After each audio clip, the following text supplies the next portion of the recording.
That's an oxymoron, harmless bloggers. My brother is a blogger, he's certainly not harmless. Yeah, thanks. Which camera am I looking at? Don't worry. Don't worry. Fine. So we're being streamed live, so you may get one or two All questions around the blogosphere. through one of us. Yeah, Right. I will find out whoever's speaking. Absolutely. Okay. Should we just quickly? We didn't do Douglas Alexander this favour of letting you know who's actually here. Adrian Lovett from Save the Children. Let's just quickly go around. I'm Lloyd Davis. I'm a London blogger. I'm a social media consultant. Simon Berry, campaigning for Think or Cola Life. Todd Lucier from Canada for climatecafe.org, Climate Cafe. You know this guy. Rod Davis from Mumsnet. Dave Walker from Church Times. Yana from 350. What is that? There's a campaign to get us back to 350 ppm. Ambitious campaign. Okay, good. So, okay, who's got a question? You just gave a really optimistic view of what's happening in the room, and the essence of your briefing was that the leaders are agreeing that they're going to agree, and that Copenhagen is going to appear on this briefing that we're going to see later today, and that the leaders are going to commit to coming away from that gathering with an agreement. And you see that clearly as a significant step forward in the fight against climate change. Wouldn't a significant step forward be looking at the economic mess that we're in and looking to reform economics and look at how we can encourage climate-friendly economic development as a significant, step forward? I'd see that as a significant step forward. Wouldn't you agree? Well, I think that you will see that in the communique, because I think there's something very significant has happened, which is that a year ago, the notion of green and low carbon was seen as a marginal part of the economic agenda. I think when you see the communique, you will not think it's a marginal part of the agenda. It is a central part of the agenda, and I think that is very significant. And in a way, I think sometimes that people who are part of a campaign to change people's perceptions about things don't necessarily see as clearly as others do the successes that they're having. Now, when you talk about low carbon being part of the economic future for Britain, for the United States, for other countries, it's seen as a mainstream, and I actually mean that in a sort of complimentary way. It's seen as a mainstream part of what an economy does. And I think that's incredibly significant, and I think that will be reflected in the communique that we see. Look, the other part of this is that we have to build momentum towards Copenhagen, and if we can get the 20 most important countries in the world to say we are committing ourselves, we are promising that we will get an agreement at Copenhagen, when lots of people were telling me 3 months ago, President Obama, he's just come in, he'll have too many other things on his plate, he won't want to reach an agreement. I think that's a very significant thing, and I'm encouraged by the discussions that I've had with President Obama, who I had a chance to meet yesterday, with Prime Minister Rudd from Australia, that they recognise the importance of this year for climate change. So as I say, I think that will be reflected in the community. You're mentioning a number of countries that agree that this is important. Are there countries that see this as a hardship to try to put something strong about climate into the agreement? Let me put it this way.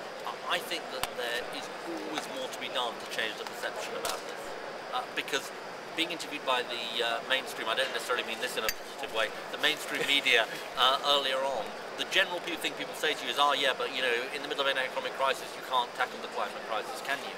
And I think we all have massive work to do to get across to people the idea that actually you can do both together, and indeed that one way out of the economic crisis is by tackling the climate crisis and getting people jobs in the new industries. So there are people that need to be convinced of this. There's always people that need to be convinced. In the main press briefing you said about the 3 major emitters meetings which are coming up before G8. How do you see the 2 processes, the major emitters meetings going ahead together with the UN process, which obviously... Yeah, sure. I didn't think they call it major emitters anymore, but I think it's not seen as politically correct. I think it's called the Major Economies Forum, but the way I see them together, and I talked to the UN Secretary General about this yesterday, is it's absolutely consistent. If you can get the 15 or 20 countries in the world that are responsible for 80% of emissions get together and to reach the framework for an agreement, then I think that that is incredibly important. But of course it must be part of the UN process, and it must feed into the UN process. And the UN Secretary General Ban Ki-moon is, I think, hosting a meeting in September, obviously the UN General Assembly, but I think we'll be hosting a meeting on this. And it's very important that we have meetings in April, May and June, and then the July G8, around the July G8, to take us towards both the Secretary General's meetings in September and Copenhagen. So you're completely right, it must be under the UNFCCC framework, but I think getting the 80% of emissions in one room, so to speak, will help us on that road. Okay, another question here? Good, okay. I have a question. Hi, I'm Cheryl Conti from Jack and Jill Politics, which is one of the top African-American political blogs.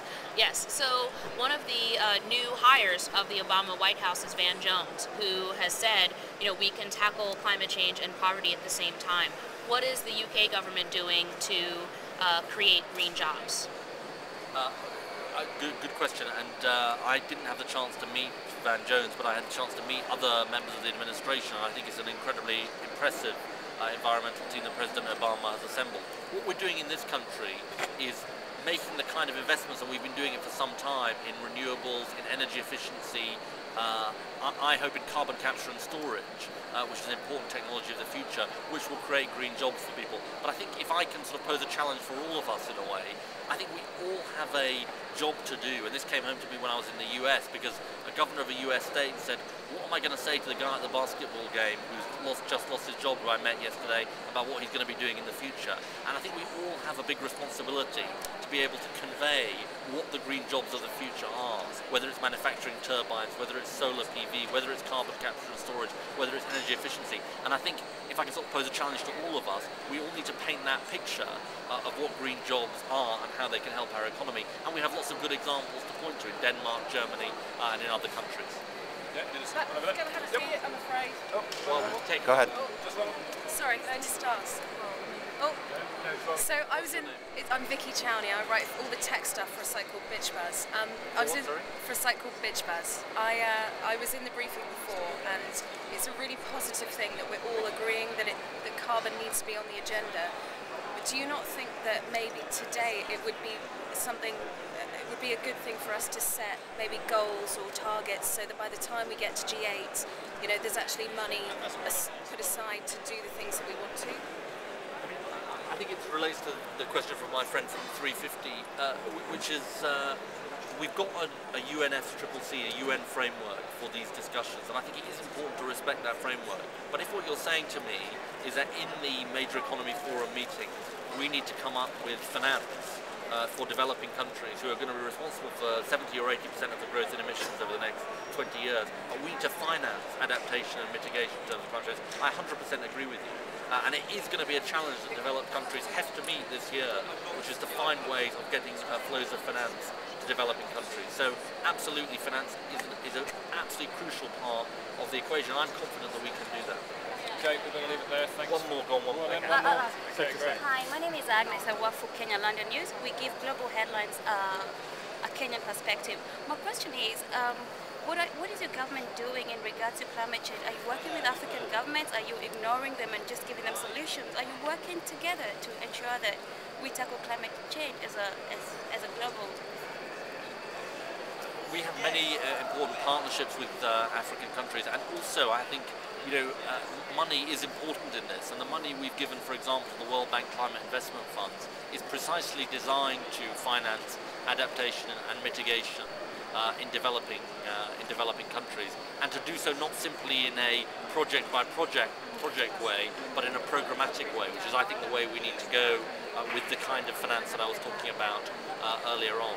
So we have important partnerships with countries in Africa, but I think the other thing I would say about this is that we need more than ad hoc solutions. There's a temptation to have bilateral solutions to this problem. The truth is we need a global solution. So we need the kind of certain finance that our colleague Vicky was talking about.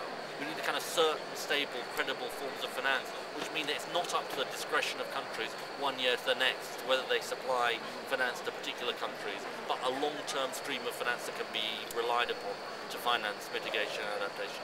So I'm going to have to go, I think. Thanks very much. Cheers. Thanks very much.